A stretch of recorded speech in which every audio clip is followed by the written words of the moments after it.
10 बातें जो कृष्ण के जीवन को बनाती है महानतम। जीवन प्रबंधन के लिए सबसे श्रेष्ठ सूत्र। 1. शुरू से अंत तक जीवन संघर्ष ही है। कारागृह में जन्मे कृष्ण पैदा होते ही रात में यमुना पार कर गोकुल ले जाया गया। तीसरे दिन पुतना मारने आ गई। यहाँ से शुरू हुआ संघर्ष देह त्यागने से पहले द्वारिका डुबोने तक रहा।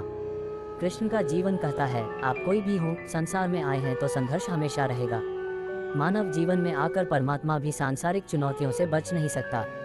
कृष्ण ने कभी किसी बात की शिकायत नहीं की, हर परिस्थिति को जिया और जीता। कृष्ण कहते हैं, परिस्थितियों से भागो मत, उसके सामने डटकर खड़े हो जाओ, क्योंकि कर्म करना ही मानव जीवन का पहला कर्तव्य है। हम कर्मों से ही परेशानियों से जीत सकते हैं। 2. स्वस्थ शरीर से ही विजय है। कृष्ण का बचपन माखन मिश्री खाते हुए गुजरा। आज भी भोग लगाते हैं हम, लेकिन ये संकेत कुछ और है। आहार अच्छा हो, शुद्ध हो, बल देने वाला हो। बचपन में शरीर को अच्छा आहार मिलेगा तो ही इंसान युवा होकर वीर बनेगा। शरीर को स्वस्थ रखना है तो बचपन से ध्यान देने की जरूरत है। ये पेरेंटिंग के दौर से गुजर रहे युवाओं के लिए बड़ा मैसेज है। अपने बच्चों को ऐसा खाना दें जो उनको बल दे। सिर्फ स्वाद के लिए ही ना खिलाएं, तभी वे बड़े होकर स्वयं को और समाज को सही दिशा में ले जा पाएंगे। 3. पढ़ाई किताबी ना हो, रचनात्मक हो। कृष्ण ने अपनी शिक्षा मध्य प्रदेश के उज्जैन में सांदीपनी ऋषि के आश्रम में रहकर पूरी की थी। कहा जाता है 64 दिन में उन्होंने 64 कलाओं का ज्ञान हासिल कर लिया था। वैदिक ज्ञान के अलावा उन्होंने कलाएं सीखी। शिक्षा ऐसी ही होनी चाहिए जो हमारे व्यक्तित्व का रचनात्मक विकास करे। संगीत, नृत्य, युद्ध सहित 64 कलाओं कृष्ण के व्यक्तित्व का हिस्सा हैं।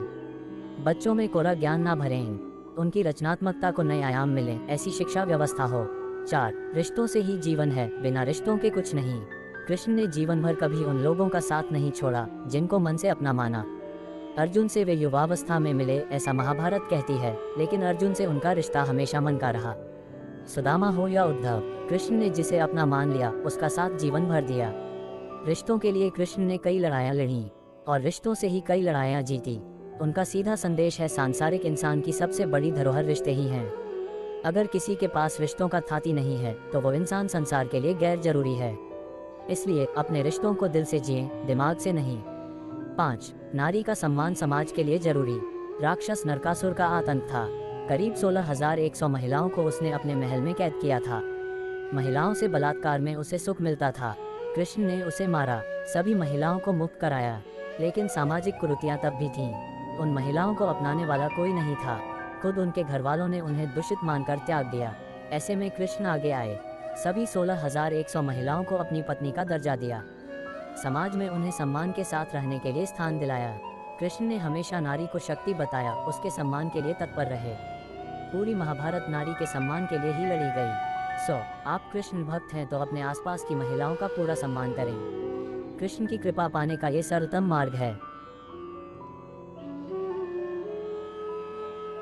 6. आपके मतभेद अगली पीढ़ी के लिए बाधा ना बने। कम ही लोग जानते हैं कि जिस दुर्योधन के खिलाफ कृष्ण ने आजीवन पांडवों का साथ दिया, उसकी मौत का कारण भी कृष्ण की कूटनीति बनी। वही दुर्योधन रिश्ते में कृष्ण का समधी भी था। कृष्ण के पुत्र साम ने दुर्योधन की बेटी लक्ष्मणा का अपहरण करके उससे विवाह किया था, क्योंकि लक्ष्मणा साम से विवाह करना चाहती थी लेकिन दुर्योधन खिलाफ था। साम को कौरवों ने बंदी भी बनाया था। तब कृष्ण ने दुर्योधन को समझाया था कि हमारे मतभेद अपनी जगह हैं, लेकिन हमारे विचार हमारे बच्चों के भविष्य में बाधा नहीं बनने चाहिए। 2 परिवारों के आपसी झगड़े में बच्चों के प्रेम की बलि ना चढ़ाई जाए। कृष्ण ने लक्ष्मणा को पूरे सम्मान के साथ अपने यहाँ रखा।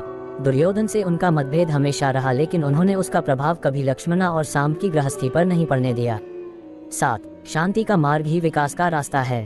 कृष्ण ने महाभारत युद्ध के पहले शांति से समझौता करने के लिए पांडवों और कौरवों के बीच मध्यस्थता की। हालांकि दोनों ही पक्ष युद्ध लड़ने के लिए आतुर थे, लेकिन कृष्ण ने हमेशा चाहा कि कैसे भी युद्ध टल जाए। झगड़ों से कभी समस्याओं का समाधान नहीं होता है। शांति के मार्ग पर चलकर ही हम समाज का रचनात्मक विकास कर सकते हैं। कृष्ण ने समाज की शांति से मन की शांति तक दुनिया को ये समझाया कि कोई भी परेशानी तब तक मिट नहीं सकती जब तक वहाँ शांति ना हो। फिर चाहे वो समाज हो या हमारा खुद का मन, शांति से ही सुख मिल सकता है, साधनों से नहीं। 8. हमेशा दूरगामी परिणाम सोचें। महाभारत में जुए की घटना के बाद पांडवों को वनवास हो गया। कृष्ण ने अर्जुन को समझाया कि ये समय भविष्य के लिए तैयारी करने का है। महादेव शिव, देवराज इंद्र और दुर्गा की तपस्या करने को कहा। कृष्ण जानते थे कि दुर्योधन को कितना भी समझाया जाए, वो पांडवों को कभी उनका राज्य नहीं लौटाएगा। तब शक्ति और सामर्थ्य की जरूरत होगी। कर्ण के कुंडल कवच पांडवों की जीत में आड़े आएंगे ये भी वे जानते थे। उन्होंने हर चीज पर बहुत दूरगामी सोच रखी। कोई भी फैसला तात्कालिक आवेश में नहीं लिया, हर चीज के लिए आने वाली पीढ़ियों तक का सोचा। यही सोच समाज का निर्माण करती है। 9. हर परिस्थिति में मन शांत और दिमाग स्थिर रहे। पांडवों के राजसूय यज्ञ में शिशुपाल कृष्ण को अपशब्द कहता रहा। छोटा भाई था लेकिन मर्यादाएं तोड़ दी।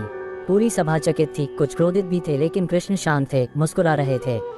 शांति दूत बनकर गए तो दुर्योधन ने अपमान किया। कृष्ण शांत रहे।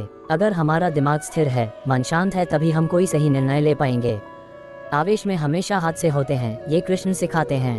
विपरीत परिस्थितियों में भी कभी विचलित नहीं होने का गुण कृष्ण से बेहतर कोई नहीं जानता। 10. लीडर बने, श्रेय लेने की होड़ से बचें। कृष्ण ने दुनिया भर के राजाओं को जीता था। जहां ऐसे राजाओं का राज था जो भ्रष्ट थे, जैसे जरासंध, लेकिन कभी किसी राजा का सिंहासन नहीं छीना।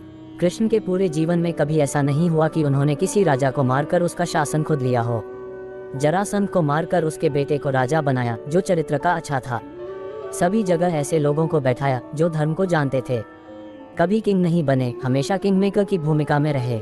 महाभारत युद्ध में भी खुद हथियार नहीं उठाया, पूरा युद्ध कूटनीति से लड़ा। पांडवों को सलाह देते रहे, लेकिन जीतने का श्रेय भीम और अर्जुन को दिया। अगर आप लोगों को हमारी वीडियो अच्छी लगती है तो वीडियो को दोस्तों के साथ शेयर करें। हमारे नए वीडियोस को जल्द से जल्द देखने के लिए हमारे चैनल को सब्सक्राइब करें और बेल आइकन को दबाना न भूलें, ताकि हमारी वीडियोस की नोटिफिकेशन जल्द मिल जाए। वीडियो अच्छा लगा तो वीडियो को लाइक जरूर करें। धन्यवाद।